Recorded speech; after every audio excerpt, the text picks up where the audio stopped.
Kemudian posisi, kedudukan, fungsi, dan tujuan konstitusi itu apa? Kita akan mencoba untuk mendefinisikan tentang kedudukan konstitusi ini. Jadi dalam kehidupan ketatanegaraan, ya, jadi sebelum nanti kita masuk pembaharuan, kita akan melihat dulu bahwa dalam ketatanegaraan suatu negara itu kedudukan konstitusi itu sebagai hukum dasar, ya, karena berisi tentang aturan-aturan, ya, dan ketentuan tentang hal-hal yang mendasar dari kehidupan suatu negara dalam penyelenggaraan negara, ya.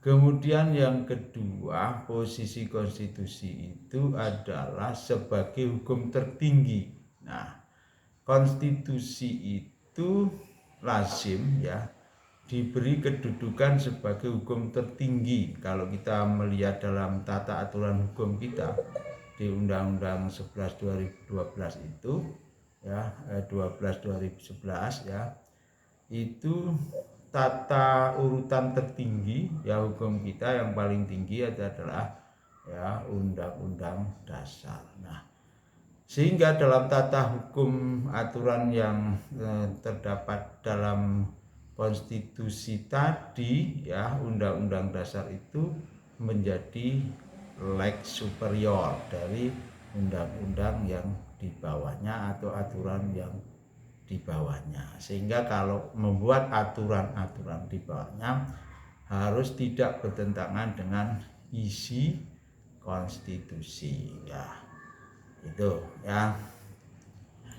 Kemudian fungsi konstitusi itu kita bagi, ya, fungsinya itu yang pertama adalah sebagai pembatas kekuasaan, ya. Fungsinya itu adalah pembatas kekuasaan supaya antar lembaga tadi, ya, itu tidak saling, ya, berebut pengaruh dan kekuasaan.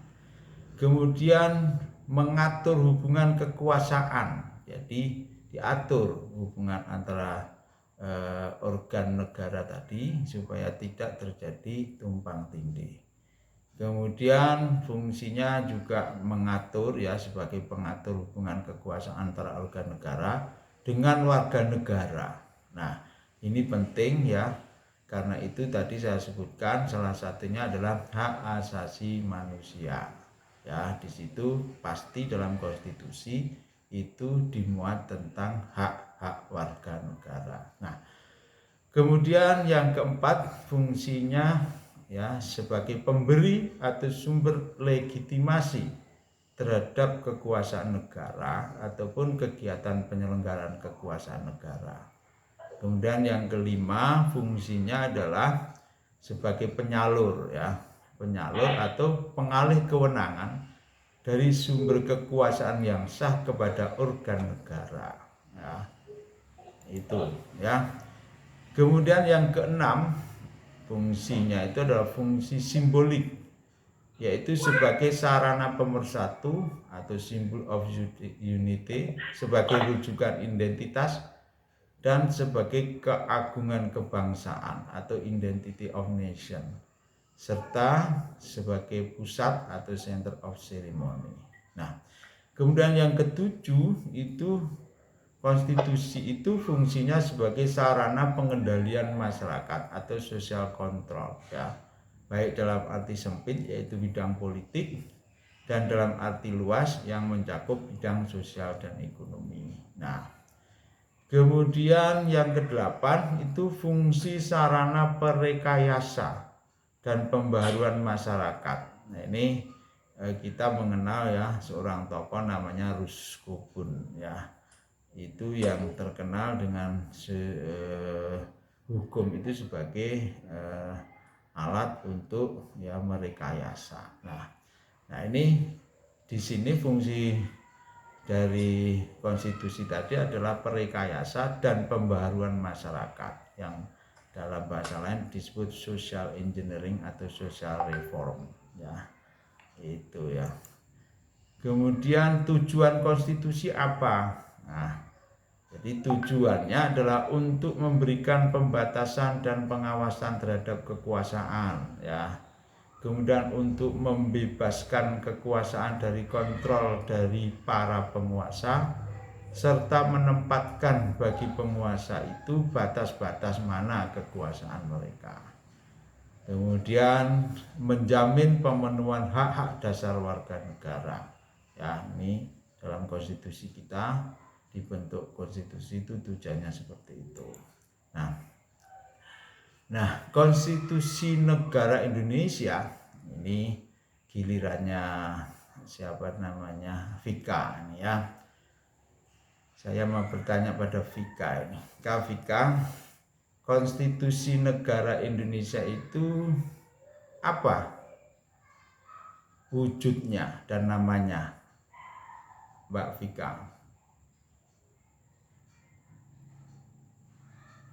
Halo Mbak Vika, masih monitor?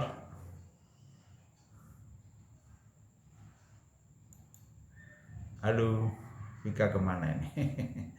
Gak ada ya. Yunita Rafika, mana ini? Ya, baik Pak.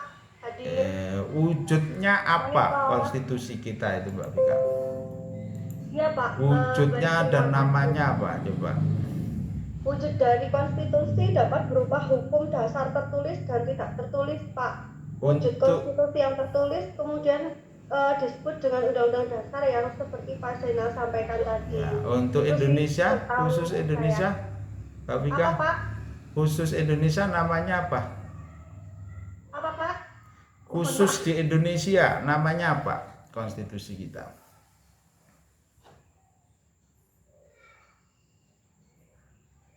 Hukumnya ya Pak ya? Konstitusi kita namanya apakah? Ya. Undang-undang Pak. Oke. Undang-undang dasar. Oke Pak. Undang-undang ya. Pak. Namanya adalah Undang-Undang Dasar Negara Republik Indonesia tahun 1945. Oke ya lah. Kita pernah memiliki konstitusi apa saja Mbak Vika? Apa Pak? Kita pernah memiliki konstitusi apa saja yang pernah kita miliki?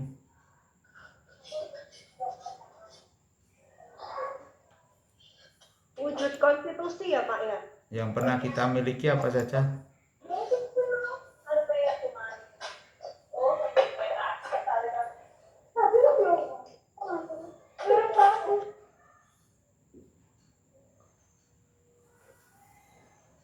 Yang pernah berlaku di Indonesia, mungkin ada yang bisa membantu Mbak Vika.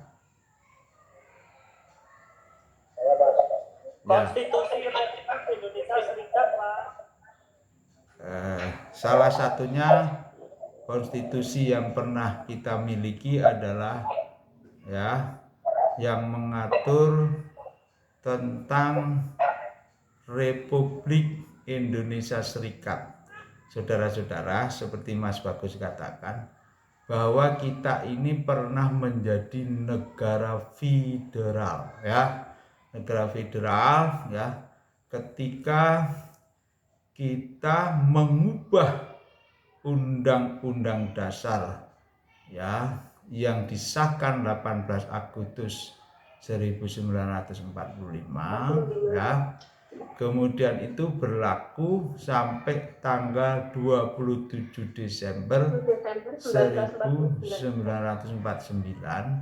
Maka kemudian Presiden Republik Indonesia, ya, tanpa sidang DPR, ya, karena pada saat itu belum ada DPR, ya, belum terbentuk DPR-nya, ya. Karena itu kemudian dirubah negara kita itu menjadi Republik Indonesia Serikat, ya. Itu ya tahun 49 sampai tahun 50. Jadi saudara-saudara, Undang-Undang Dasar kita ini pernah dirubah total, ya, yang disebut dengan Konstitusi RI ya. Ini perlu diketahui.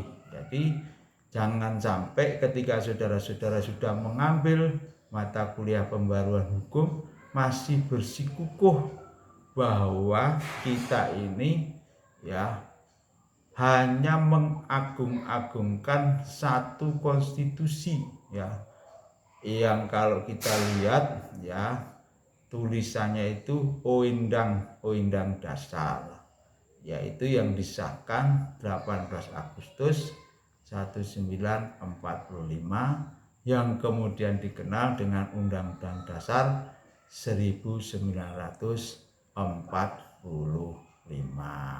Itu ya saudara-saudara. Oke, kemudian dibantu lagi Mbak Vika.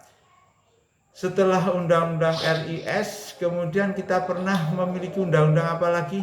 Undang-undang dasar atau konstitusi yang pernah kita miliki yang sudah merubah total Undang-Undang Dasar 1945? Undang-Undang Dasar sementara. Oke. Undang-undang sementara. Ya, sama jadi undang-undang hasil amandemen. Undang-Undang Dasar sementara 1950. Ya, saudara-saudara harus mengetahui bahwa Undang-Undang Dasar Sementara UUDS 1950 ini berlaku mulai 17 Agustus 50 sampai terjadinya pencabutan yaitu tanggal 5 Juli tahun 59 ya. Saudara-saudara pernah baca itu UUDS sama Konstitusi RIS? Pernah punya? Belum. Jadi sebagai warga negara Indonesia yang kuliah S2 wajib hukumnya memiliki Undang-Undang RIS dan Undang-Undang Dasar Sementara.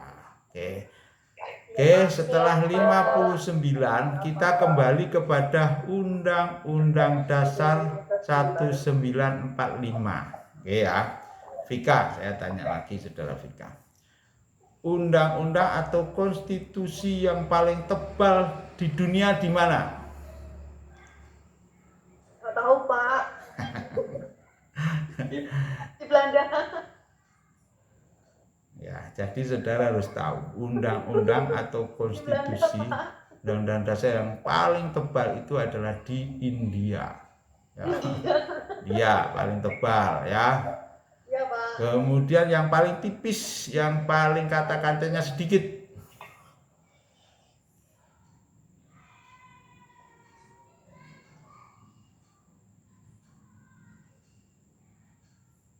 Halo Vika. Iya Pak. Yang paling sedikit, yang paling tipis. Belum tahu Pak. Belum tahu. Undang-undang yang kita miliki ya, Undang-Undang Dasar 1945 itu paling ringkas ya, paling tipis, kata-katanya hanya 1000 lebih sedikit. Itu paling tipis sedunia ya. Ya. Itu Indonesia. Nah, oke. Di Undang-Undang Dasar 1945 itu berlakunya ya 5 Juli 59 sampai 19 Oktober 1999 ya. Kemudian saudara-saudara, ini perlu diketahui ya bahwa di dalam Undang-Undang Dasar kita 1945 itu ternyata banyak sekali kelemahan-kelemahannya ya. Ya, banyak sekali kelemahan-kelemahannya. Nah, karena itu kemudian ya undang-undang itu dirubah ya. Nah, alasan perubahan Undang-Undang Dasar 1945 itu yang pertama ya, ini perlu dicatat, ini penting sekali nih ya. Iya Pak. Yang pertama adalah alasan historis.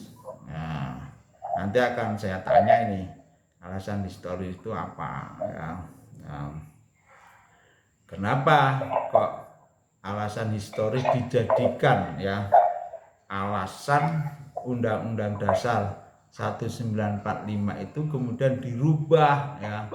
Dan perubahannya saudara-saudara itu kalau di Indonesia itu namanya adalah amandemen ya.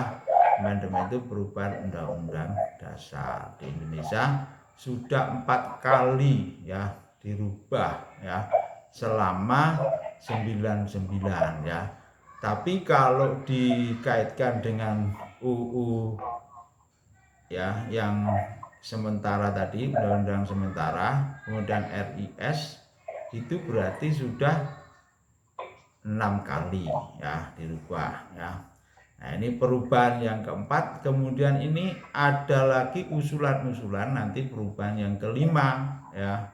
Ini masih digodok sekarang ini. Nah, alasan yang pertama Undang-Undang Dasar 1945 itu dirubah adalah yang pertama alasannya historis ya. Kenapa historis? Nah, karena secara historis pemikiran yang mendorong perubahan 1945 itu ya secara historis itu, coba saya akan bertanya kepada Eka Sandi Aprilia. Nah, ini Eka Sandi Aprilia. Alasan historis ya, kenapa Undang-Undang 1945 yang sudah sangat bagus, yang sudah simpel, yang sudah sangat tertata itu kemudian dirubah. Nah, mana ini tadi hilang nih. Oke, kalau hilang sekarang Pak Mas Misbah. Nah, Mas Misbah Anwar. Ya, Mas Misbah, kenapa ini? Ada alasan historis itu maksudnya apa?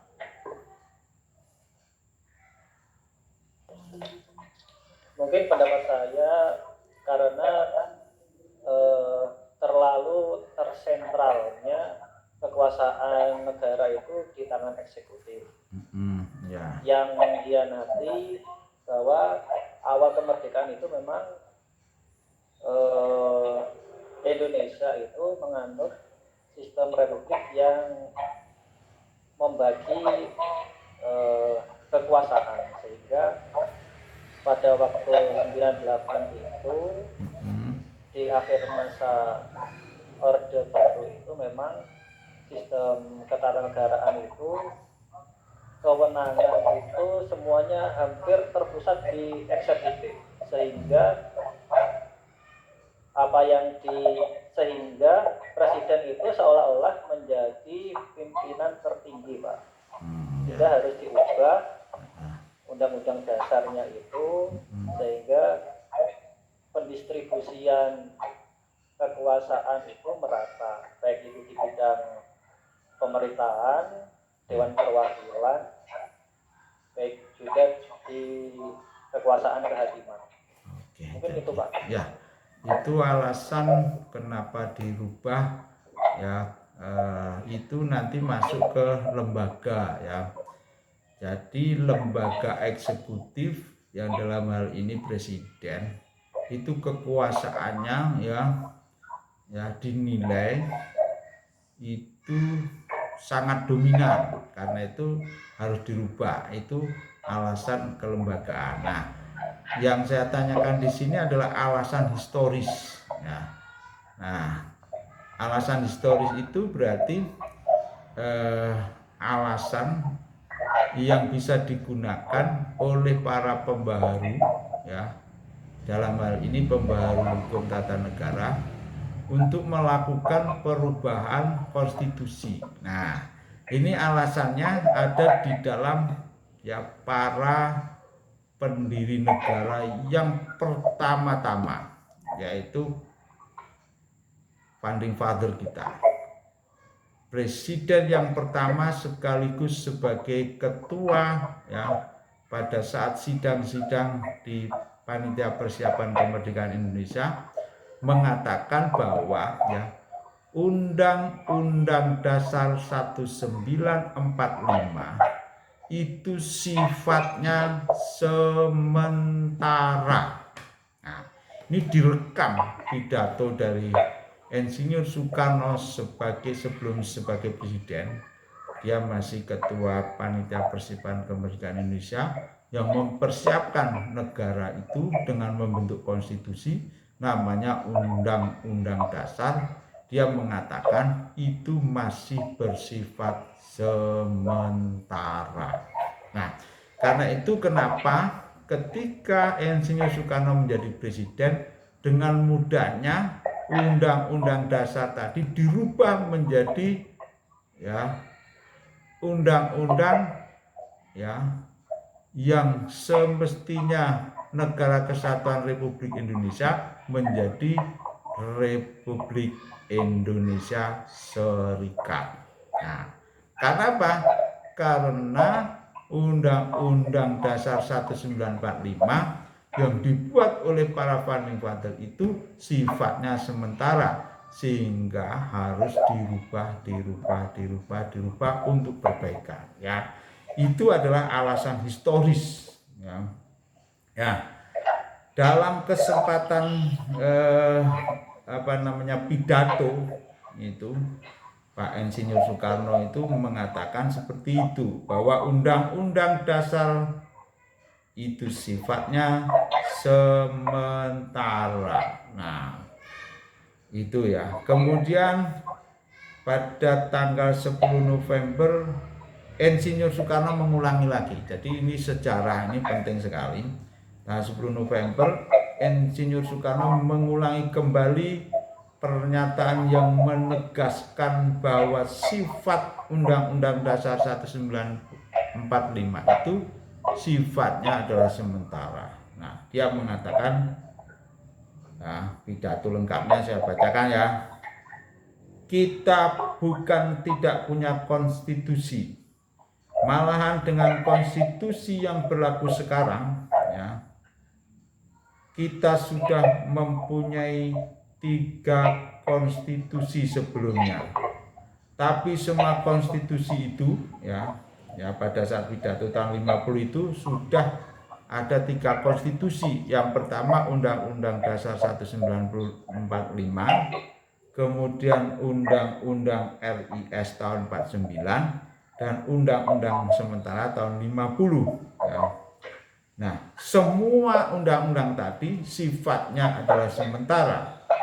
Semua konstitusi itu bukanlah hasil permusyawaratan antara anggota-anggota konstituante yang dipilih langsung oleh rakyat dalam pemilihan umum yang bebas dan rahasia. Semua konstitusi itu adalah buatan sarjana konstitusi atau amanat pemerintah. Tapi semua negara hukum yang demokratis menghendaki sebagai syarat mutlak sebuah konstitusi yang dibuat oleh tangan rakyat sendiri. Jadi kita tahu bahwa pemilu pertama Indonesia itu adalah tahun 55 ya. Nah, perubahan konstitusi dari 45 RIS 50 itu dibuat oleh para ahli hukum tata negara tanpa melibatkan anggota Majelis Permusyawaratan Rakyat. Karena belum ada pemilu pada saat itu. Pemilu pertama itu baru tahun 55 ya. Gitu ya. Nah, sehingga sifat sementara tadi ya itu menjadi landasan historis bahwa setelah reformasi itu undang-undang dirubah atau di amandemen ya. Itu alasan yang pertama. Nah, kemudian yang kedua, saudara-saudara, itu ada alasan substantif. Ya, kenapa undang-undang itu diperbarui? Ya, ya. Jadi yang kedua itu adalah alasan substantif. Ya, apa itu alasan substantif? Ya, ya, saya jelaskan ya.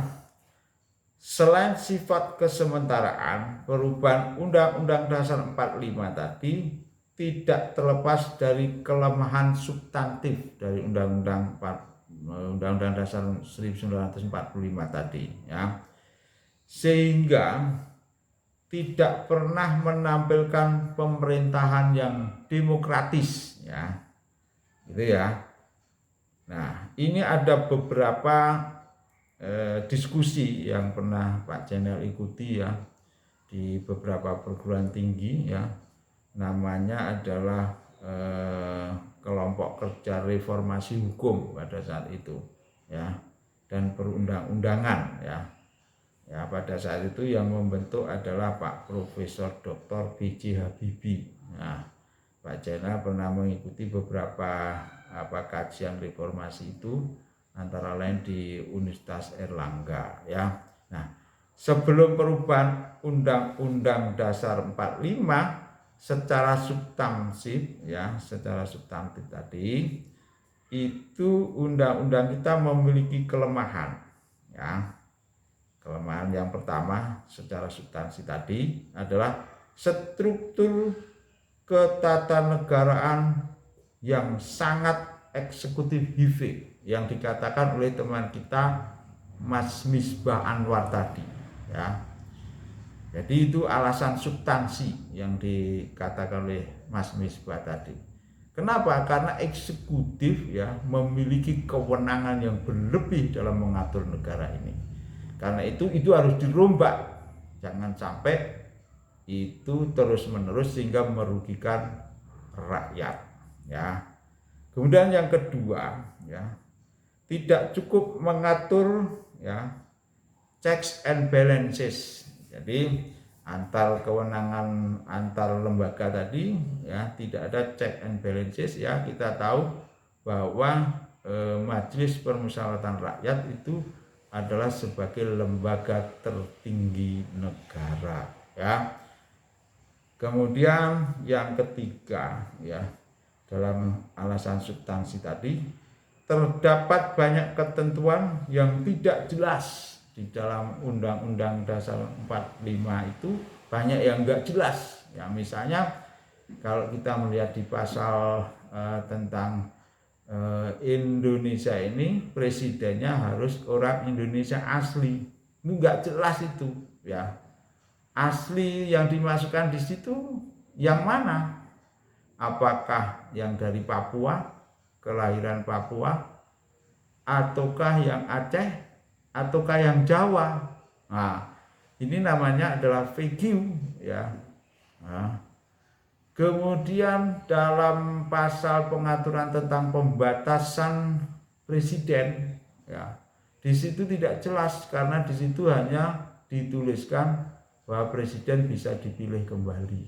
Nah, itu namanya adalah VQ ya, kabur maknanya ya. Itu yang ketiga itu ya.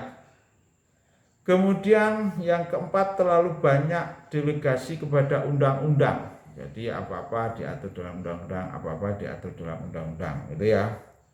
Kemudian yang kelima, beberapa muatan penjelasan Undang-Undang Dasar 1945 tidak konsisten dengan pasal-pasal dalam Undang-Undang 1945. Jadi tidak adanya konsistensi di situ ya. Nah, kemudian pada saat diskusi lembaga ini ya, yang dibentuk oleh Presiden Habibie ini, kelompok kerja reformasi ini juga menemukan banyak vacuum of norm ya, adanya banyak vacuum of norm, jadi kosong ya, ada aturan-aturan yang belum dimasukkan ke dalam konstitusi kita ya, yang mestinya itu dimasukkan dalam konstitusi ya, itu ya. Jadi itu alasan substansi ya, atau alasan yang kedua. Nah, kemudian saudara-saudara, kalau kita melihat yang lembaga tertinggi tadi ya, checks and balances tadi nggak terjadi. Saudara-saudara melihat ya, lembaga tertinggi itu yang menggunakan adalah di negara-negara yang tidak demokratis ya. Jadi itu lembaga tertinggi itu diadopsi dari negara-negara otoriter ya. Bisa dijelaskan Mas Pak Dedi, maksudnya apa itu checks and balance. Jadi bahwa Majelis Permusyawaratan Rakyat sebagai lembaga tertinggi tadi gak cocok di sebuah negara demokrasi seperti di Republik Indonesia ini. Bisa dijelaskan Pak Dedi Ardabi? Terima kasih Pak. Ya. Sebagai check and balance dari sistem kekuasaan atau kelembagaan negara Indonesia, bahwa MPR tidak selamanya mutlak memiliki kekuasaan tertinggi Pak. Artinya kekuasaan itu dibagi menjadi beberapa pembagian kekuasaan, yaitu oleh lembaga eksekutif, yudikatif, dan legislatif. Artinya bahwa semua keputusan itu dipengaruhi tidak oleh satu lembaga, tetapi melibatkan banyak lembaga sehingga menghasilkan sebuah konstitusi atau aturan yang benar-benar diperlukan dan ditujukan untuk kesejahteraan warga negara Indonesia. Seperti itu Pak Jainal. Ya, artinya begini, MPR sebagai lembaga tertinggi tadi, ya struktur ketatanegaraan itu diambil dari negara mana, Mas? Oh, contohnya gitu Pak, kita maksudnya mengambil dari negara mana? Ya, menurut pengetahuan Mas Dedi. Kalau dilihat dari historisnya bahwa Indonesia itu memiliki latar belakang atau pengambilan sistemnya itu adalah menggunakan sistem dari warisan kolonial Belanda, Pak. Sehingga secara umum mengikuti apa yang diterapkan di negara Belanda. Tetapi satu sisi Indonesia pengen jadi negara demokrasi. Jadi artinya mengambil beberapa aturan-aturan yang ada seperti di Amerika, di Belanda, atau demikian, Pak.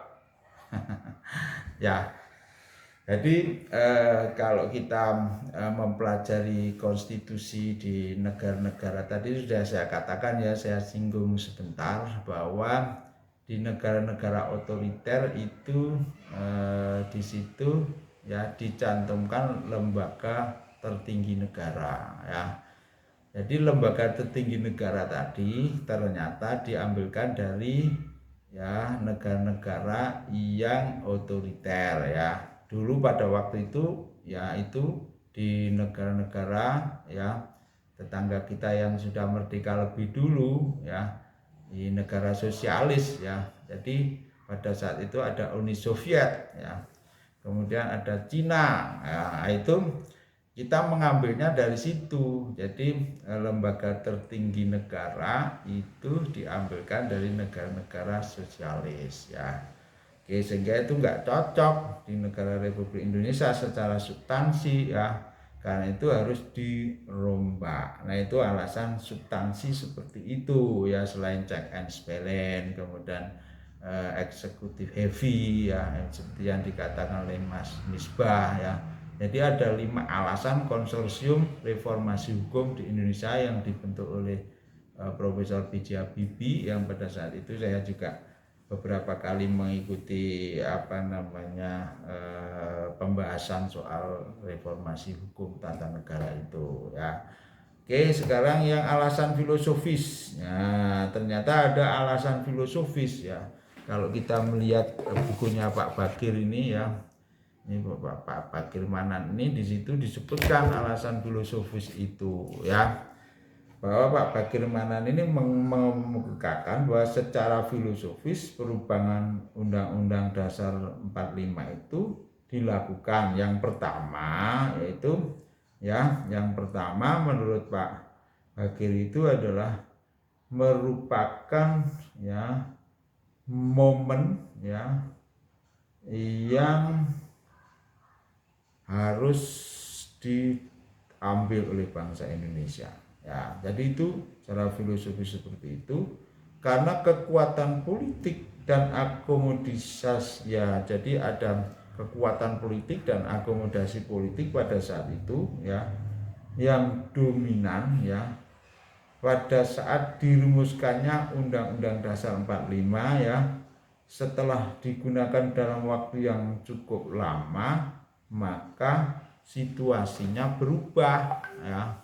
Karena situasinya berubah, otomatis Undang-Undang Dasar 1945 ini ya tidak lagi sesuai ya. Karena itu ya Pak Bagir Manan itu ya mengatakan bahwa dari sudut filsafat kenegaraan, prinsip yang dianut ya, prinsip kedaulatan yang dianut dalam konstitusi yang telah dihasilkan para pendiri negara tadi ya berpotensi menegasikan ya. Artinya potensi untuk kedaulatan rakyat tadi ya sebagai posisi pemegang kekuasaan rakyat yang tertinggi dan kedaulatan rakyat itu ada potensi dinegasikan ya. Nah, secara filosofis seperti itu ya. Itu pemikirannya Pak Bagir Manan seperti itu ya. Nah, kemudian alasan yang kelima ya, yang keempat ya ini ya. Alasan teoritis kenapa Undang-Undang Dasar 1945 itu kemudian dirubah ya. Nah, tentu saja secara teoritis ya dalam penyelenggaraan negara ini ya dalam konstitusi itu ya seringkali ya dia tidak bisa menampung dinamika perubahan bangsa ke depan ya yang sangat cepat ya.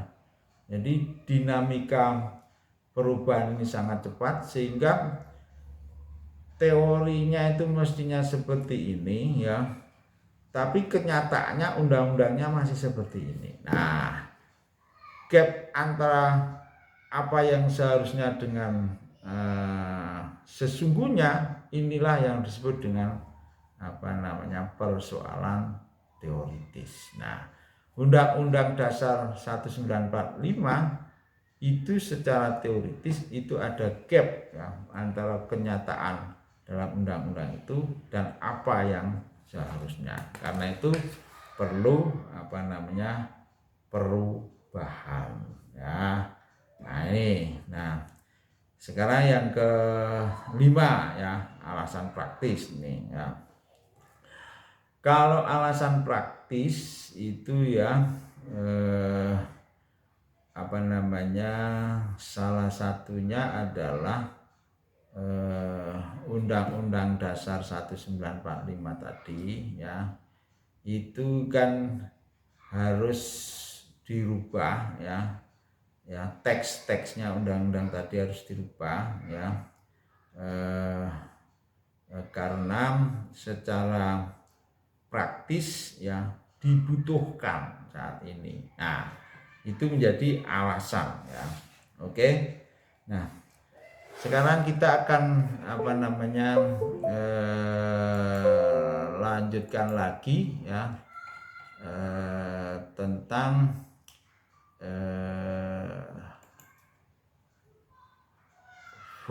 fungsi tadi ya, sudah sampai fungsi dan tujuan ya. Kemudian tadi sudah kita selingi dengan pertanyaan bentuk konstitusinya apa ya, namanya apa ya. Kemudian dengan alasan 5 alasan tadi ya, alasan historis, substansi, filosofi, teoritis dan praktis. Maka kemudian kita masuk ke perubahan Undang-Undang Dasar 1945 ya, 1945 dan hasil-hasilnya ya. Oke, bahwa perubahan konstitusi sebagai dasar negara tadi ya, sebagai sumber dari undang-undang yang dibawanya, karena merupakan lex superior ya, konstitusi itu atau undang-undang dasar itu adalah menjadi hukum tertinggi di negara kita ini adalah struktur ketatanegaraan. Maka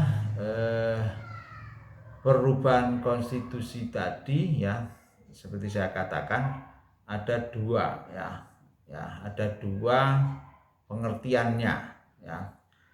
Yang pertama adalah amandemen konstitusi. Nah, saudara-saudara, amandemen konstitusi itu pada dasarnya adalah perubahan yang dilakukan dengan menggunakan atau merupakan addendum. Ya, addendum itu sebenarnya adalah menyisipkan ya konstitusi yang asli 45 tadi, Undang-Undang 1945 ya. Kemudian disisipi ya. Nah, jadi konstitusinya yang asli itu tetap berlaku ya. Kemudian ada penambahan, ada sisipan, itu namanya addendum. Nah, perubahan seperti ini dianut oleh negara-negara Amerika Serikat ya. Amerika Serikat menggunakan model addendum ini ya, yang disebut dengan amandemen konstitusi. Saudara-saudara, saya akan bertanya lagi ya. Saudara tahu bahwa kita punya undang-undang yang asli ya, yang tertipis di dunia ya. Oke, setelah di amandemen, benar enggak amandemen atau itu perubahan total? Nah, ini saya akan bertanya pada yang belum saya tanya tadi siapa? Bentar. Ria Lestari. Nah, Ria Lestari. Oke, Pak. Ya, coba dengan kemampuan saudara ya, kalau melihat definisi dari amandemen tadi berarti addendum ya. Addendum itu berarti kan menyisipkan. Nah, disisipkan. Nah, menurut saudara undang-undang ini ya, yang Undang-Undang Dasar 1945 punya toh Mbak Ria Lestari? Undang-undang ini nggak punya. Nah, ini harus harus punya sekarang ya, karena ini mengatur ya tata aturan ini ya digunakan sebagai dasar kalau kita membuat undang-undang ya atau peraturan di bawahnya. Nah, oke, sekarang di undang-undang ini benar enggak ini hanya sisipan atau dirubah total? Pertanyaannya seperti itu, Mbak Ria. Kalau sepengetahuan saya, untuk amandemen itu hanya penyisipan atau penambahan beberapa hal yang belum termuat di Undang-Undang Dasar sebelum amandemen, Pak. Jadi enggak dirubah total, tapi hanya beberapa penambahan pada pasal-pasal tersebut saja. Ya, jadi saudara-saudara, kita ini ya, meskipun namanya amandemen, tapi sebenarnya ini dirombak total ya dari aslinya ya. Ya. Jadi yang semula hanya 37 pasal itu ya menjadi 70 ya. Jadi ini ada perombakan total di sini ya. Mulai dari pasal 1 sampai 37 ya. Ini perombakan total, bukan lagi disisipkan ya. Ya, sehingga banyak sekali penambahan ya. Perombakan yang total di sini ya, itu ya. Oke, supaya saudara paham saja ya. Nah, yang kedua itu adalah pembaharuan ya konstitusi. Jadi tadi istilah yang pertama adalah amandemen, yang kedua adalah pembaharuan konstitusi. Nah, perubahan yang dilakukan adalah baru secara keseluruhan. Yang berlaku adalah konstitusi yang baru, yang tidak ada kaitannya lagi dengan konstitusi yang lama ya. Tetapi saudara-saudara, para anggota majelis permusyawaratan pada saat itu dalam rapat ya, dalam keputusannya masih menggunakan kata-kata Undang-Undang Dasar 1945. Tapi saudara-saudara, cara menulisnya adalah ya, jangan sampai saudara-saudara nanti mengulangi kesalahan ya. Cara menulisnya setelah amandemen keempat adalah Undang-Undang Dasar Negara Republik Indonesia tahun 1945 ya, kalau disingkat UUD NRI 1945 ya. Nah, memang kita pakai amandemen ya, tapi sebenarnya ya undang-undang kita ini adalah baru ya, isinya juga baru ya. Coba kita lihat ya di bidang legislatif ya, perubahan undang-undang dasar ini ya di bidang legislatif ya, saya contohkan ya, yang pertama ya tentang tugas dan wewenang MPR sebelum dan sesudah amandemen. Ini ya, yang pertama ya, sebelum amandemen kedaulatan rakyat itu dimonopoli oleh Majelis Permusyawaratan Rakyat, dimonopoli, diwakili ya. Nah, sesudah amandemen MPR tidak memonopoli lagi kedaulatan rakyat itu ya. Ya. Jadi MPR sudah tidak lagi ya sebagai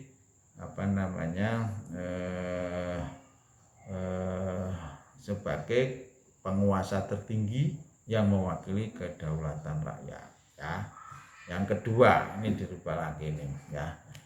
MPR itu sudah saya katakan tadi kedudukannya bukan lagi sebagai lembaga tertinggi negara dengan kekuasaan yang tak terbatas ya.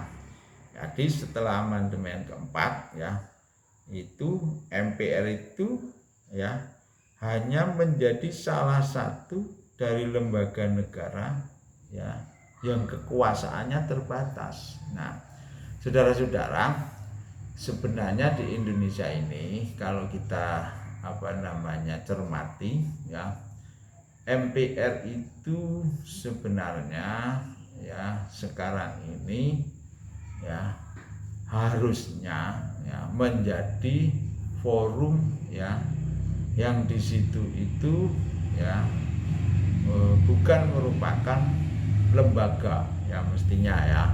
Nah, ini nanti akan menjadi perdebatan para ahli hukum tata negara karena tugas-tugas dari MPR itu ya tidak seperti zaman Undang-Undang Dasar 1945 sebelum amandemen ya, sehingga tugas misalnya membuat TAP MPR itu sekarang sudah tidak lagi ya tidak ada lagi ketetapan MPR itu.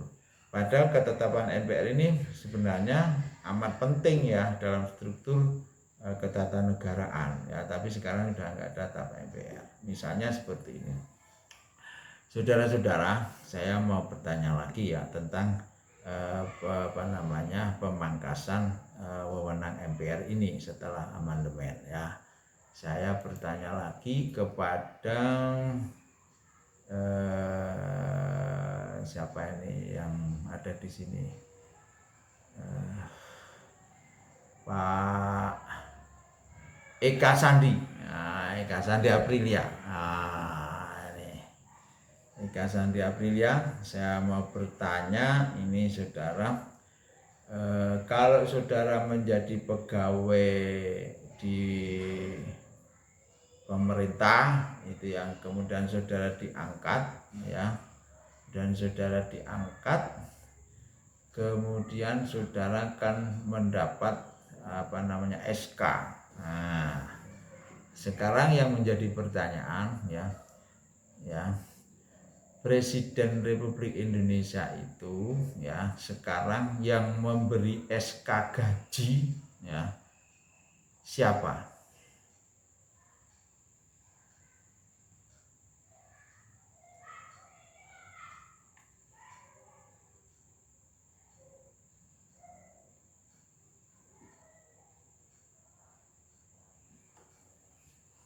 Mana tadi Mas Eka tadi? Mas Eka apa Mbak Eka? Mas Eka Sandi mana nih? Yang memberi SK gaji siapa? Mbak Eka Oh, Mbak Ika. Ya, Mbak Ika mana Mbak Ika? Ayo Mbak Ika, dijawab Mbak Ika.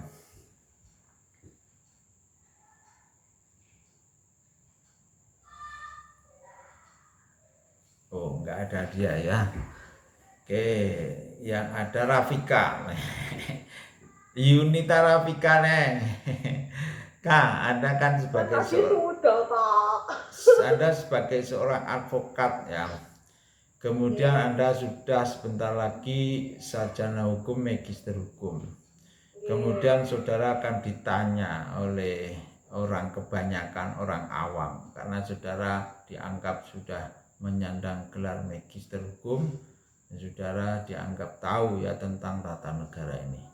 Kemudian kalau saudara ditanya, Mbak Ika, saya bertanya, kalau bupati itu dapat surat keputusan gaji ya, itu dari mana?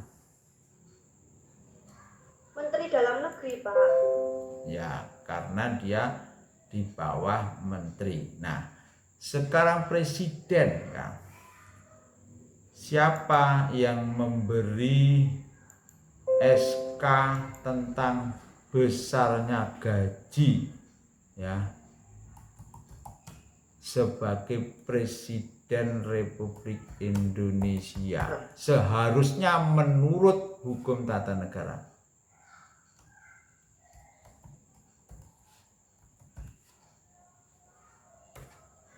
Halo, Pak.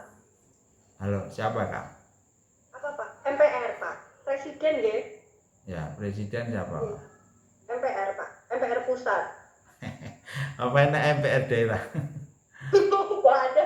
Maksudnya MPR, Pak. Dari pusat. Kalau nggak salah loh, Pak. Nah, itu saudara Ikang, jawaban saudara itu sangat benar. Mestinya adalah Majelis Permusyawaratan Rakyat melalui TAP MPR. Tetapi dalam ketatanegaraan hari ini itu tidak diatur. Ya, itu yang disebut dengan vacuum of norm.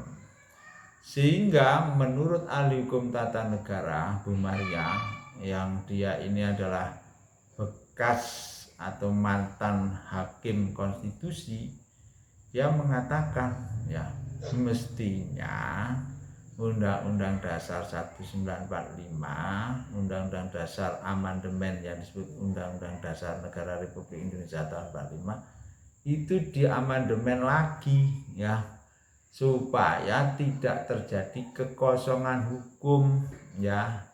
Karena apa? Karena mestinya yang meng-SK presiden itu ya MPR. Tapi sekarang MPR itu hanya mendengarkan sumpah dari presiden. Ya, itu ya kayak. Jadi sebagai seorang ahli hukum, saudara Rafika tadi sudah tepat menjawabnya, mestinya MPR Pak. Tapi kalau dikaitkan dengan pendapat Bu Maria tadi, sekarang ini MPR tidak lagi punya kewenangan itu ya. Jadi ya itu ya, jadi kalau dulu itu yang memilih itu adalah MPR ya, presiden itu. Kemudian sekarang presiden itu yang melantik ya, yang mendengarkan sumpah yang dipilih oleh rakyat tadi adalah MPR. Tetapi SK ya, surat keputusan itu menurut Ibu Maria masih belum ya dibereskan dalam ketatanegaraan ini ya. Oke, kemudian yang diperbarui lagi adalah dulu itu ada namanya garis besar haluan negara ya, GBHN ya, yang disusun oleh MPR. Nah, sekarang saudara-saudara, GBHN tidak ada lagi ya. MPR tidak lagi memiliki kewenangan itu, sehingga arah dari pemerintah, arah dari negara ini menjadi, saudara bisa lihat sendiri ya, dalam kondisi pandemi COVID seperti ini, kemudian dalam pemindahan ibu kota, kemudian dalam menata pembangunan, menata pemberdayaan ke depan dan sebagainya, arahnya ya tidak ditentukan oleh Majelis Permusyawaratan Rakyat lagi, karena MPR sudah tidak punya kewenangan ya untuk membuat garis besar haluan negara. Nah, ini kelemahan juga ya. Jadi ke depan itu amandemen yang kelima nanti harus ada ya paling tidak haluan negara ini dimasukkan lagi ya. Oke, kemudian perubahan konstitusi tadi tidak lagi ya diubah dan ditentukan oleh MPR saja ya. Kemudian yang menghentikan presiden ya itu bukan lagi MPR ya. Kemudian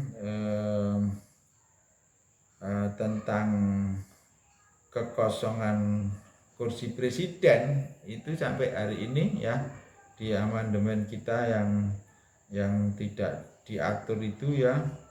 Kemudian sekarang MPR ini memiliki kekuasaan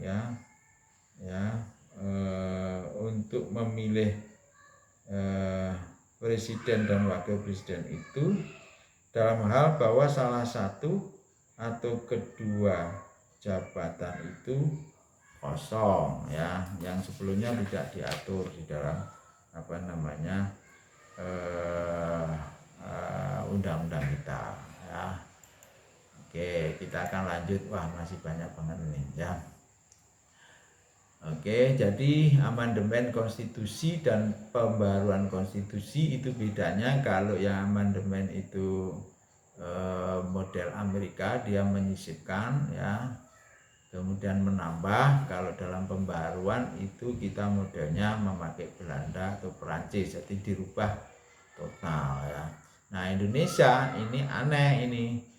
Dia ini sebenarnya dirubah total tapi dinamakan amandemen. Ya, kira-kira seperti itu. Oke, nah perubahan Undang-Undang Dasar 1945 dan hasil-hasilnya itu ya, yang pertama secara filosofis tadi ya, ini hasilnya adalah konstitusi sebagai landasan kehidupan bernegara itu harus senantiasa ya menyesuaikan dengan perkembangan yang terjadi di masyarakat ya. Nah, kemudian perubahan Undang-Undang Dasar 1945 tadi yang dimasukkan adalah mengubah dan memperbarui konstitusi negara Indonesia agar sesuai dengan prinsip-prinsip negara demokrasi yang tadi saya jelaskan itu ya. Kemudian adanya perubahan terhadap Undang-Undang Dasar 1945 itu diharapkan semakin baik, lengkap ya, menyesuaikan dengan tuntutan perkembangan ya. Gitu ya. Kemudian hasilnya ya, kita sudah 4 kali ya amandemen setelah reformasi, tapi ditambah dengan RIS dan UUDS maka 6 kali ya. Nah, ini akan ke-7 yang sekarang ini ya. Oke. Nah, perubahan yang pertama dalam sidang umum MPR tahun 199 itu yang disahkan 19 Oktober ya. Dalam sidang umum tahun 99 itu MPR mengeluarkan ya putusan mengenai Undang-Undang Dasar 1945 dengan perubahannya tadi yang dikenal dengan perubahan pertama ya. Nah, perubahan pertama atas Undang-Undang Dasar 1945 itu ya diputuskan dalam sidang majelis pada tanggal 19 Oktober. Nah, ini mengubah pasal 5 ayat 1 ya. Kalau kita baca di sini pasal 5 ayat 1 ya, itu yang semula ya mengatur tentang presiden ya berhak mengajukan ya rancangan undang-undang kepada Dewan Perwakilan Rakyat. Ya, ini di pasal 5-nya ini ya, perubahan di ayat 1-nya itu ya. Kemudian di pasal 7 itu juga dirubah ya.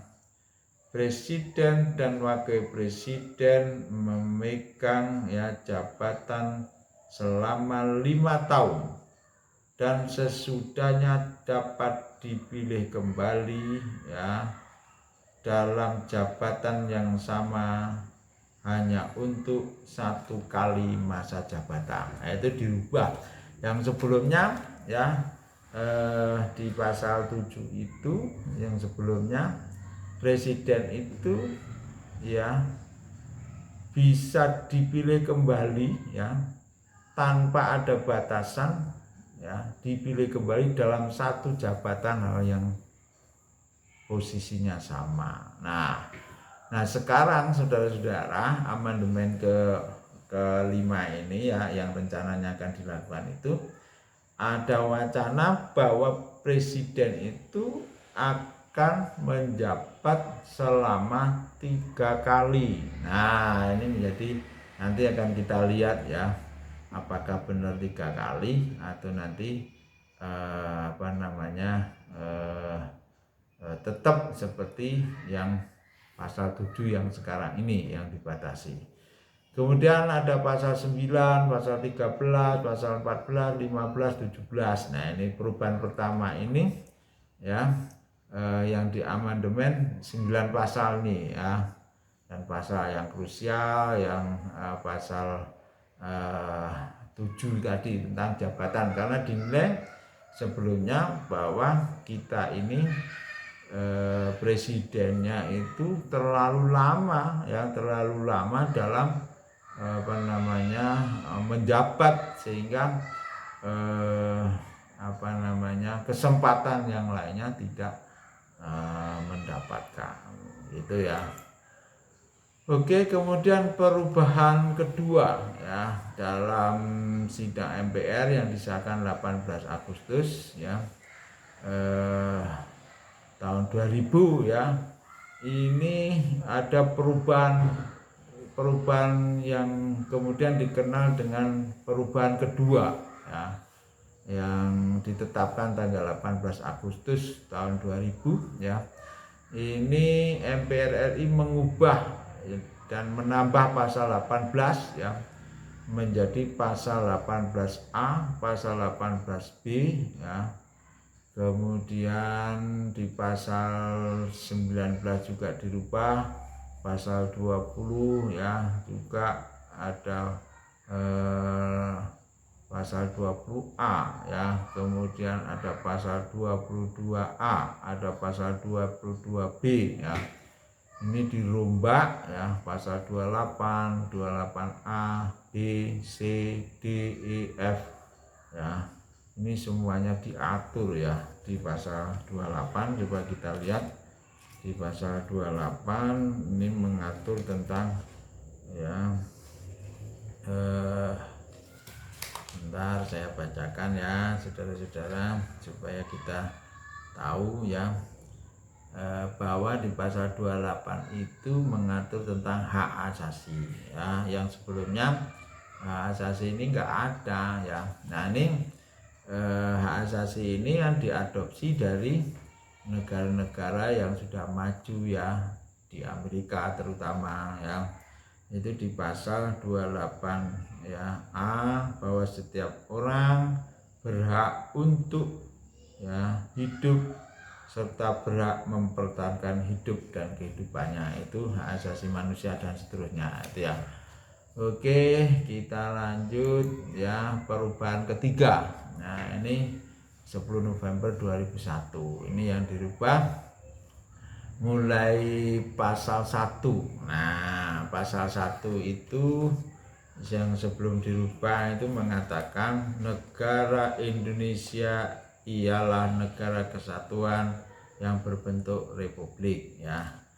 Kemudian kedaulatan ada di tangan rakyat dan dilakukan sepenuhnya oleh Majelis Permusyawaratan Rakyat. Nah, itu kemudian dirubah ya, pasal 1 itu ya dirubah menjadi ya, negara Indonesia ialah negara kesatuan yang berbentuk republik di ayat 1 tetap.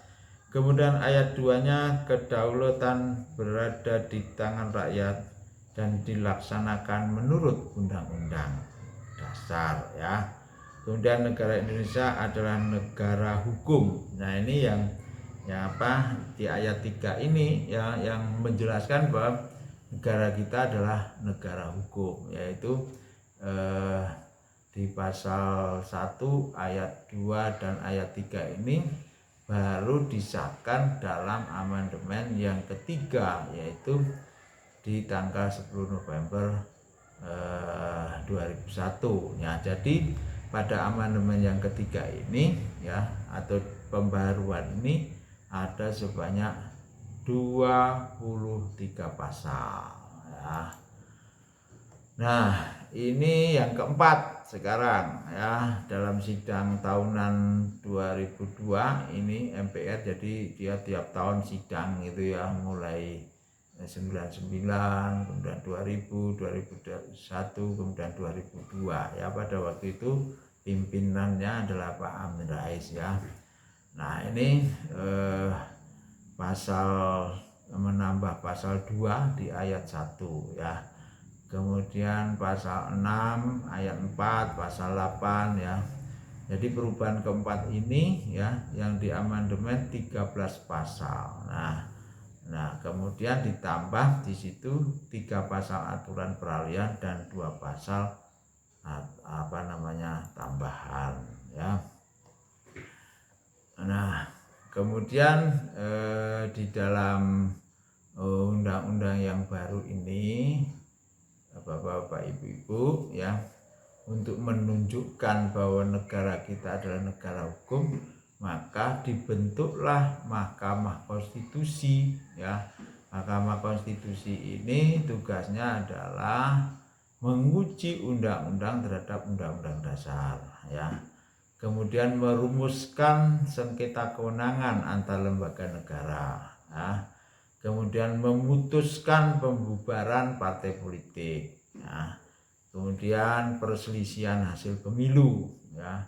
Kemudian memutuskan pendapat DPR dalam proses impeachment presiden atau wakil presiden. Jadi presiden itu bisa di impeachment ya, kalau dia misalnya terbukti misalnya melakukan tindak pidana misalnya korupsi ya. Itu ya. Ya, yang menentukan nanti adalah Mahkamah Konstitusi ya. Kemudian dari Mahkamah Konstitusi ini akan diberikan oleh DPR, kemudian nanti yang memutus itu adalah dalam sidang MPR maksud saya ya. Nah, itu. Kemudian ada tugas MK yang saat ini masih dijalankan ya, ini sebenarnya sifatnya sementara, yaitu memutuskan sengketa pilkada. Nah, ini hasil dari amandemen yang keempat, hasil dari pembaharuan itu ya. Itu Bapak-bapak, Ibu-ibu yang bisa saya sampaikan dalam perkuliahan hari ini. Mudah-mudahan bermanfaat. Silakan kalau Bapak Ibu mau bertanya, saya beri kesempatan untuk bertanya. Monggo. Saya bertanya Pak. Ya, siapa ini? Sama Dedi Pak. Umar Dedi. Monggo Pak Umar Dedi. Dedi aja Pak, nggak ada Umarnya. Oh, Pak Dedi, monggo Pak Dedi. Ya Pak, ini saya pengen diperjelas Pak masalah kedudukan dari MPR itu sendiri. Ya. Kalau melihat dari fungsi MPR yang sebelum diamandemen bahwa dia adalah memiliki kekuasaan yang sangat mutlak dan sangat absolut terhadap keputusan-keputusan penyelenggaraan negara. Tapi sekarang saya melihat bahwa fungsi MPR sendiri di sini ternyata semakin dipangkas, tetapi seolah-olah tidak ada gitu, hanya yang utama itu adalah mengesahkan undang-undang, melantik presiden dan wakil presiden, terus membuat etika kode etik buat anggotanya. Nah, sementara juga MPR itu adalah terdiri dari anggota DPR ya Pak ya, dan DPD yang di itu. Nah, sebetulnya yang menjadi dasar utama MPR sekarang itu seperti apa Pak? Karena saya melihat nilai fungsinya malah menjadi tidak ada. Demikian Pak, terima kasih. Jadi kalau kita mengikuti pemikirannya Pak Jimny Asidiki ya, Pak Jimny Asidiki itu ahli hukum tata negara, yaitu guru saya ya. Saya pernah mengguru di Jimny School itu ya, JLSK itu selama beberapa kali ya, menginap di sana selama beberapa minggu. Ketika saya mempertanyakan tentang Majelis Permusyawaratan Rakyat ini, Pak Jimny mengatakan bahwa fungsi dari Majelis Permusyawaratan yang sekarang ini ya, menurut Pak Jimny itu perlu ditinjau lagi. Karena apa? Karena kita ini menurut Pak Jimny, semua pimpinan yang ada di Majelis Permusyawaratan Rakyat itu, MPR itu tidak berfungsi ya. Dia ini fungsinya diambil alih oleh Dewan Perwakilan Rakyat ya. Kemudian MPR itu kan anggotanya ya terdiri dari DPD atau Dewan Perwakilan Daerah ya, dan Dewan Perwakilan Rakyat. Nah, itu dua lembaga ini ya, ini yang berperan dalam pembuatan undang-undang ya. Nah, MPR kan tadi sudah saya bacakan ya, setelah amandemen itu ya, amandemen yang keempat itu fungsinya ya menjadi yang pertama ya, yang dulu menjadi pimpinan tertinggi daulat rakyat, yang sekarang ini ya tidak lagi menjadi menjadi monopoli di bidang kedaulatan rakyat ya. Karena sekarang kedaulatan rakyat itu ya dilaksanakan menurut Undang-Undang Dasar. Nah, dari sini maka MPR kan sudah tidak memonopoli lagi. Nah, karena itu nanti kedudukan MPR ke depan ya di amandemen kelima itu akan ditata lagi supaya nanti di situ itu ya benar-benar lembaga negara kita ini yang disebut MPR itu benar-benar sesuai dengan apa yang diharapkan oleh ahli-ahli tata negara ya. Misalnya seperti yang saya katakan tadi, Bu Maria sebagai ahli hukum tata negara ya, mantan hakim konstitusi juga, dia mengatakan bahwa mestinya ya MPR ini mestinya punya kewenangan membuat SK tentang gaji dari presiden ya. Sekarang ini ternyata yang meng-SK-kan kan bukan MPR ya, misalnya seperti itu. SK-nya itu bentuknya adalah TAP. Nah, itu hasil pemikiran dari ahli tata negara Mas Debi ya. Mas Debi, penataan negara Republik Indonesia itu sampai sekarang masih belum sempurna ya. Karena tadi secara historis sudah dikatakan bahwa Undang-Undang Dasar ini sifatnya sementara ya. Karena itu meskipun sudah amandemen keempat, sebentar lagi akan ada amandemen kelima. Nah, karena apa? Karena dalam Undang-Undang Dasar hasil amandemen di pasal 37 itu juga diatur ya bahwa dari 700 anggota majelis ya nanti kalau mau mengamandemen yaitu ya paling tidak separuh ya lebih satu itu menyepakati, tetapi di dalam undang-undang yang terbaru ini ya di pasal 37 ya yang hasil amandemen ini dituliskan ya dengan syarat-syarat yang berat untuk melakukan amandemen itu ya. Yang pertama di ayat 1 bahwa usul perubahan pasal-pasal Undang-Undang Dasar dapat diagendakan ya dalam sidang majelis permusyawaratan rakyat. Jadi bisa saja jadi dijadwalkan, diagendakan apabila ya diajukan oleh sekurang-kurangnya sepertiga dari jumlah anggota majelis permusyawaratan rakyat. Untuk mencapai sepertiga ini adalah sangat berat ya. Kemudian yang kedua ini ya di ayat yang kedua ini setiap usul perubahan pasal-pasal Undang-Undang Dasar ya diajukan secara tertulis dan ditujukan ya dengan jelas ya bagian yang diusulkan untuk diubah beserta alasannya. Nah, kemudian yang pasal 3 ya, yang pasal 37 ayat 3 maksud saya untuk mengubah pasal-pasal Undang-Undang Dasar ya sidang majelis permusyawaratan rakyat dihadiri sekurang-kurangnya 2/3 dari jumlah anggota majelis permusyawaratan rakyat. Nah ini syarat-syarat ini sangat berat ya. Oke, kemudian di pasal 4 putusan untuk mengubah pasal-pasal Undang-Undang Dasar ya dilakukan dengan persetujuan sekurang-kurangnya 50% ditambah 1 ya, itu yang saya katakan tadi ya.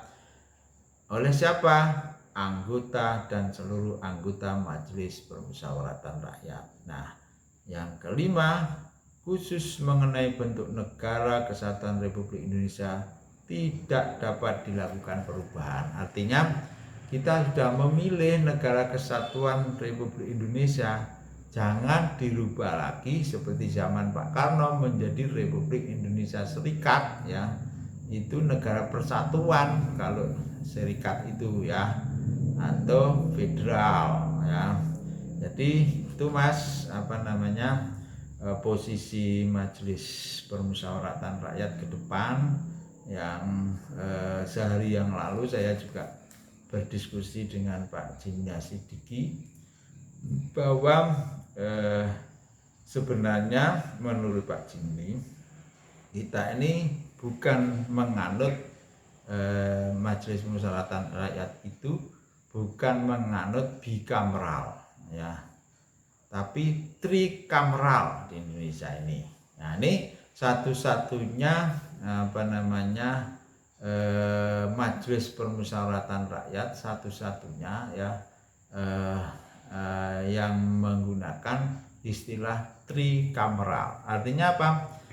Majelis permusyawaratan rakyat menurut Pak Jimny dalam diskusi Jumat hari ini tadi ya, saya mengikuti juga karena online ya, sehingga saudara-saudara juga bisa mengikuti itu, bahwa majelis permusyawaratan rakyat itu menurut Pak Jimny adalah kamar tersendiri.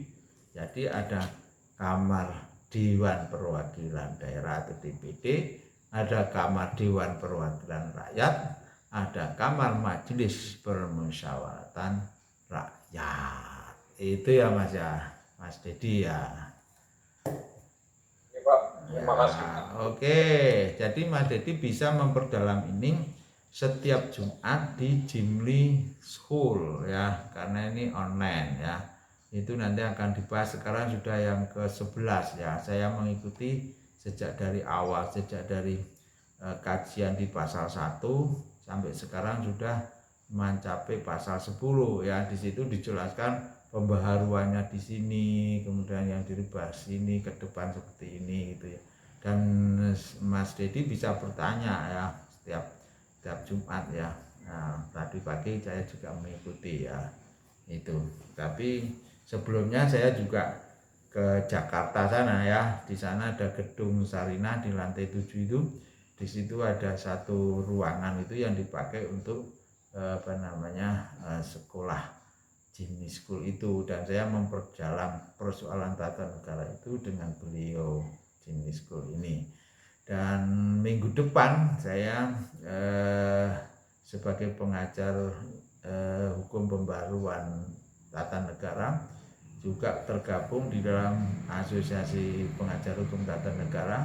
Mulai tanggal 1 Agustus saya mengikuti kursus di Mahkamah di gedung Pusdiklat ya, Pusat Pendidikan dan Latihan Mahkamah Konstitusi selama hampir nanti 1 bulan ya, sehingga ini diupdate terus pengetahuan ini. Nah, saudara-saudara mahasiswa juga seperti itu.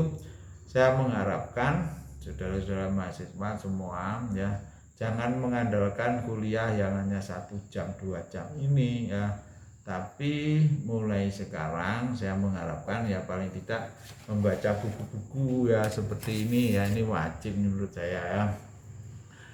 Membangun politik hukum menegakkan konstitusi, kemudian ini ya saudara, ini pergeseran fungsi legislasi, saya kira ini sangat penting. Ini buku ini hadiah dari Pak Saldi Isra ya. Pak Saldi Isra ini hakim konstitusi. Ketika saya dan istri saya diskusi, kemudian dikasih buku ini ya, ada tanda tangannya asli ini Pak Saldi Isra ya, ya. Jadi selain baca-baca seperti ini, dan wajib ini ya, wajib sekali ini Undang-Undang Dasar. Nah, kemudian tokoh tata negara yang paling saya kagumi ini Pak Bagin mana ini, bekas mantan ketua Mahkamah Agung. Nah, ini beliau ini pinter sekali tapi darah dingin ya, artinya ketika mengkonsepkan tentang ketatanegaraan, beliau ini dengan kekuatan intelektualnya bisa memecahkan yang ruwet menjadi bening. Nah, itu ya, saya berkali-kali terakhir saya berdiskusi dengan beliau di Bidakara selama 1 minggu dengan beliau ini ya. Oke, ada lagi yang lainnya? Monggo, mumpung masih ada waktu. Izin tanya Pak. Siapa ini? Misbah, monggo Mas Misbah. Ya. Saya mau tanya berkaitan dengan presiden dan rezim pemilu. Ya. Nah, di dalam Undang-Undang Dasar itu bahwa presiden itu diusung oleh partai politik maupun juga gabungan partai politik peserta pemilu sebelum dilaksanakannya pemilu itu sendiri. Nah, akan tetapi penjabaran ataupun turunan dari pasal ini itu Dewan Perwakilan Rakyat itu membuat klausul adanya ambang batas Pak, atau yang biasanya disebut presidensial threshold. Ya. Nah, itu menurut Bapak bagaimana? Karena dari beberapa putusan Mahkamah Agung itu sendiri, putusan dari Mahkamah Konstitusi itu sendiri bahwa presidensial threshold itu merupakan open legal policy dari Dewan Perwakilan Rakyat. Nah, apakah klausul hukum semacam itu yang tidak ada di Undang-Undang Dasar itu sendiri itu merupakan sebuah pasal yang inkonstitusional atau tidak? Ya. Oke, ya. Syarat-syarat untuk menjadi presiden itu diatur ya dalam undang-undang ya, namanya undang-undang pemilu ya. Nah sekarang ini Mas, undang-undang pemilu itu ya salah satu undang-undang yang tidak dirubah ya, yang dulu ada ambang batas untuk presidensial threshold itu kan 20% ya, 20% ya perolehan suara parlemen ya, atau 25% secara nasional di pemilu sebelumnya. Nah, kalau kita melihat ya dari beberapa pengamat ya, salah satunya Direktur Eksekutif Demokrasi Riset Analisa ya, Mas Harahap, Fadli Harahap ini, bahwa perdebatan soal ambang batas presidensial threshold itu sebenarnya bukan hal yang baru ya setiap menjelang pemilu ya, karena presidensial threshold itu ya ketika dirumuskan itu menjadi satu perhelatan ya, satu tarik menarik kekuatan politik sebenarnya di situ. Nah, dengan pembatasan seperti itu ya, seperti presidensial threshold itu menyebabkan partai-partai yang tidak mencapai dukungan seperti itu menjadi tidak bisa mencalonkan ya. Nah, misalnya presidensial threshold itu misalnya ya dibikin 0 misalnya ya, mengingat proses itu disederhanakan menjadi 0 misalnya, atau menjadi 5% atau di bawahnya itu ya, itu juga yang mencalonkan pada saat itu hanya 2 paslon ya. Nah, pasangan calon itu ternyata juga terbatas ya, sehingga menurut saya ya, sebagai pernah melaksanakan itu di tingkat daerah dan pernah mempelajari tentang presidensial threshold ini ya, bahwa ada tarik menarik kepentingan di dalam legislatif ya, untuk mempertahankan ya kekuasaan ya. Jadi kekuasaan itu dipertahankan ya dengan berbagai macam aturan ya, termasuk ya penetapan ya ambang batas itu atau presidensial threshold tadi ya, dengan 20% itu ya. Dan ini merupakan strategi partai-partai besar untuk mempertahankan kekuasaan ya. Jadi seperti itu ya, dalam pemikiran saya ya, sebagai sebagai pengajar hukum tata negara ya. Jadi seperti itu Mas, cara berpikir saya, karena ada kepentingan untuk mempertahankan kekuasaan ya, itu Mas.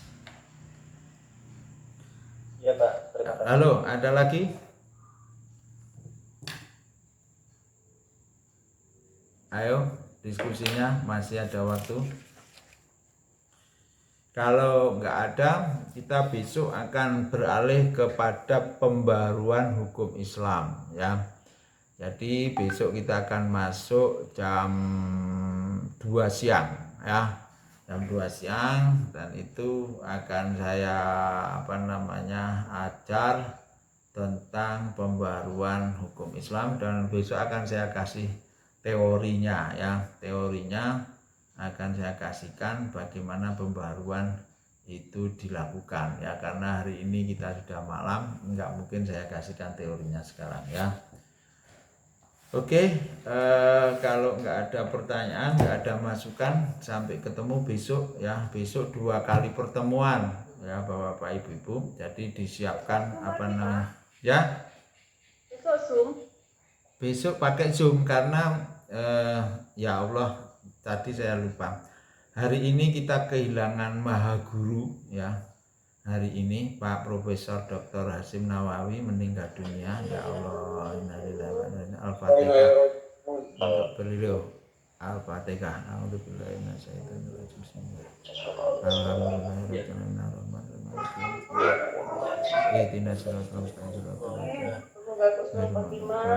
Jadi beliau ini orang baik. Saya kenal sejak saya masuk Kediri tahun 99. Saya kenal beliau karena beliau ini adalah dulu birokrat ya, birokrat yang taat ya. Beliau dari pondok pesantren ya, beliau pernah menjadi sekota ya, kalau sekarang dulu namanya sekda ya, juga pernah menjadi kepala BKKBN, kemudian yang sekarang dikenal dengan Dinsos juga ya. Beliau ini sangat baik ya, beliau satu tim dengan saya mengajar di Uniska ya, sharing ya. Beliau ini kalau mengajar hukum pembangunan ekonomi satu tim dengan saya ya. 1 bulan yang lalu saya ketemu terakhir dengan beliau ketika menguji tesis ya. Mohon untuk dimaafkan kalau ada kesalahan dari beliau almarhum Profesor Dr. Hasyim ya. Saya kira kita cukup bersyukur masih diberi kesehatan sampai malam hari ini. Mudah-mudahan saudara-saudara ya tidak euforia dulu ya. Saudara harus benar-benar mentaati ya. Saya sendiri selama 14 hari juga isolasi mandiri meskipun sudah vaksin 3 bulan yang lalu ya, tapi saya masih juga terkena ya, sehingga saya belum berani untuk keluar karena masih dalam posisi pemulihan ya, pemulihan. Jadi saudara-saudara bersyukurlah yang masih diberi kesehatan ini ya, dan saudara-saudara harus betul-betul prokes ya, jangan euforia dulu ya, karena hari ini saya juga kehilangan 1 kakak ya, yang juga karena COVID juga ya, sehingga teman-teman jaga jarak ya. Oke, kalau kita kuat memang virus itu ya, kita OTG ya, orang tanpa gejala. Tapi begitu kita ketemu dengan orang tua ya, kasihan orang tua itu, kalau kita OTG maka kita akan menularkan kepada orang tua itu. Karena itu jaga jarak ya, pakai Zoom ini saja ya. Saya kira itu. Terima kasih atas perhatiannya ya. Sampai ketemu besok jam 2 siang ya, jam 2 siang kita ketemu ya. Oke, saya kira itu ya. Kalau ada kekurangan, saudara bisa membaca, saudara bisa berdiskusi ya.